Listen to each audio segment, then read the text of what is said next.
మొదటి సంవత్సరం ఇచ్చినటువంటి 140 మందిలో ఒక 10 మంది మెయిన్స్ వచ్చారు.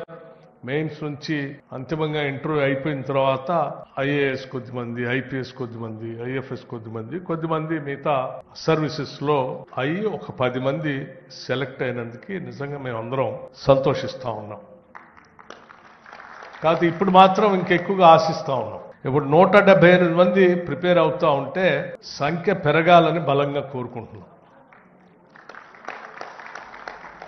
ఎందుకంటే మీ సంఖ్య పెరిగి మీరు సెలెక్ట్ అయ్యి సరే ఈ రాష్ట్రానికి వచ్చినా ఏ రాష్ట్రానికి మీకు అలాట్మెంట్ అయినా ఎక్కడ ఉన్నా కానీ మీ తల్లిదండ్రుల్ని ఎంత ప్రేమిస్తారో ఈ రాష్ట్రాన్ని కూడా అంతే ప్రేమిస్తారు. సో మీరు ఏ స్థాయిలో ఎక్కడున్నా కానీ ఈ రాష్ట్ర భవిష్యత్తు కోసం, రాష్ట్ర అభివృద్ధి కోసం కూడా మీరు చేపట్టే వృత్తిలో, పనిలో లేకపోతే ఆ డిపార్ట్మెంట్ ద్వారా ఎంతో కొంత ఈ రాష్ట్రానికి ప్రయోజనం చేకూర్చడం కోసం ప్రయత్నం చేస్తారు. కాబట్టి మేము ప్రగాఢంగా ఆశిస్తా ఉన్నాం ఎక్కువ మంది సెలెక్ట్ కావాలని.